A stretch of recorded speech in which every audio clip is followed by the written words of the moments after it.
ஹரியோம். சிந்திக்க சில துளிகள். இன்றைய சிந்தனை, யட்சனுடைய கேள்விகளுக்கு தருமன் பதில் சொல்லிக் கொண்டு இருக்கிறார். அந்த வகையில் அகிம்சையை பற்றி பார்த்து கொண்டிருக்கிறோம்.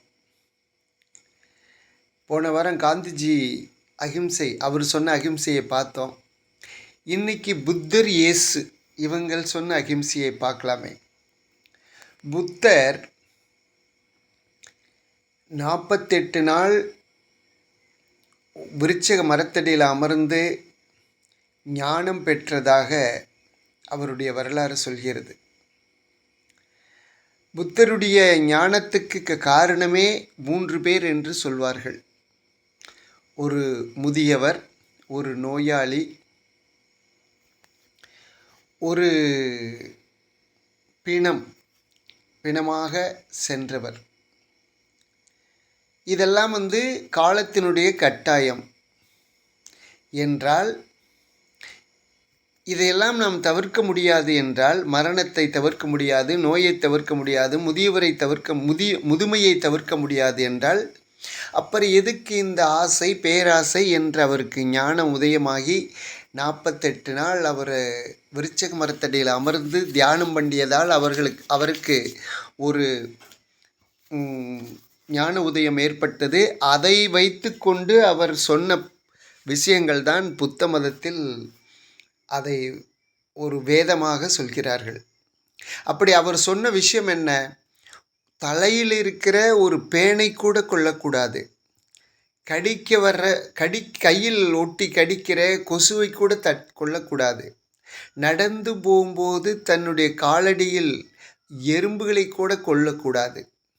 இதெல்லாம் புத்தருடைய அறிவுரை. ஆனால் இதெல்லாம் சாத்தியமா இன்றைய கலியுகத்தில்? உதாரணத்துக்கு, ஒவ்வொரு மனிதனிடத்திலும் ஒரு 3 விதமான குணங்கள் இருக்கின்றன. சாத்வீக குணம், ராஜச குணம், தாமச குணம் என்று.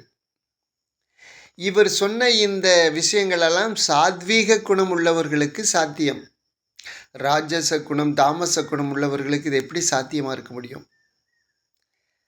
அவர்களெல்லாம் கடுமையாக உழைப்பவர்கள், கடுமையான வேலை செய்பவர்கள், அதிகமான ஆசை, அதிகமான பொறாமை. இவர்கள் எப்படி மற்ற உயிர்களை கொல்லாமல் இருக்கும்? உயிர்களே தான் அவர்கள் சாப்பிட்ற உணவே உயிர்களாகத்தான் இருக்கும். நீங்கள் புத்தருடைய பழமொழியை, புத்தருடைய பொன்மொழிகளை அவரை பின்பற்ற நாடுகளே இன்று கடைப்பிடிப்பதில்லை. உதாரணத்துக்கு ஸ்ரீலங்கா, பக்கத்தில் சைனா, இன்னும் கொஞ்சம் தொலைவில் ஜப்பான். எனக்கு தெரிஞ்சு இந்த 3 நாடு தீவிரமான புத்த மதம் உள்ள நாடுகள். ஸ்ரீலங்காவை பற்றி நம்ம சொல்லவே வேண்டாம். 2009 விடுதலை புலிகளை கொல்றதுக்காக 2 லட்சம் தமிழர்களை, அப்பாவி தமிழர்களை கொன்று குவித்தார்கள். அவர்கள் தமிழர்கள் பேரில் காட்டின அந்த வெறித்தனம், இதெல்லாம் புத்த மதத்தில் புத்தர் சொன்ன விஷயமா என்ன? அதே போல் சைனா போராட்டம் நடத்தினான்னு சொல்கிறதுக்காக ஆயிரக்கணக்கான இளைஞர்களை சுட்டு வீழ்த்தினாங்க இராணுவம். சிந்தனையே இல்லை பாருங்க. ஜப்பான் எனக்கு அதிகமாக தெரியல, ஜப்பானுடைய வரலாறு. அவங்க பெரிய அட்டூழியம் பண்ணினதாக பெருசாக நாம் படிக்கலை. ஆனால் இந்த வாழ்க்கைக்கு ஒத்து வராத விஷயங்களை, அதுவும் இந்த கலியுக வாழ்க்கைக்கு ஒத்து வராத விஷயங்களை சொல்கிறதுனால அந்த நாட்டுக்கே பொருந்தாமல் போயிடுது, அந்த நாட்டு மக்களுக்கே பொருந்தாமல். இதெல்லாம் உயர்ந்த பொன்மொழிகள், இதெல்லாம் வச்சுக்கலாம், பரவாயில்ல, புத்தர் நல்ல விஷயம் சொல்லியிருக்கார். ஆனால் நம்மளால் கடைப்பிடிக்க முடியணும் இல்லையா? அதே போல தான் இயேசு. இந்த கண்ணத்தை காட்டுனா இந்த கண்ணத்தை காட்டு அப்படின்னு, இந்த கண்ணத்தில் அடித்தாங்கன்னா திரும்பி இந்த கண்ணத்தை காட்டு, அடிச்சுட்டு போட்டுங்கிறாரு. அப்படி யாராவது கிறிஸ்தவர்கள் இருக்கிறாங்களா? அவ்வளவு அகிம்சை வாளியாக, அன்புக்கு அடிமையாக இருக்கிறாங்களா என்ன? எனக்கு நல்லா ஞாபகம் இருக்கிறது, 1991 நான் கன்னியாகுமரி போயிருந்தேன். விவேகானந்தருடைய அந்த அந்த விவேகானந்தர் கேந்திரத்தினுடைய இடத்துல தான் நாங்கள் நைட்டு போய் தங்கினோம். அங்கே போய் நாங்கள் எல்லாரும் சேர்ந்து ஒரு வேனில் போனோம். அங்கே போய் இறங்கின உடனே பக்கத்தில் கடலுடைய அலையோசை கேட்குறது. நைட்டு 10 மணி, 9:45 10 மணி. நல்ல நிலா வெளிச்சம். கடல் அலை அப்படியே பக்கத்தில் கேட்குது. நீங்கள் இங்கே தான் படுக்கணும்னு சொன்னாங்க. நான் அதுவரையில் கடலை பார்த்ததே இல்லை. அதனால் அந்த கடல் அலை அடிக்கிறத சத்தத்தை கேட்ட உடனே நம்ம போய் பார்க்காம தூங்க முடியாதுன்னு சொல்லிட்டு நான் இன்னொரு நண்பரை கூட்டிகிட்டு கடலுக்கு ஓடுனேன் பார்க்குறக்கு.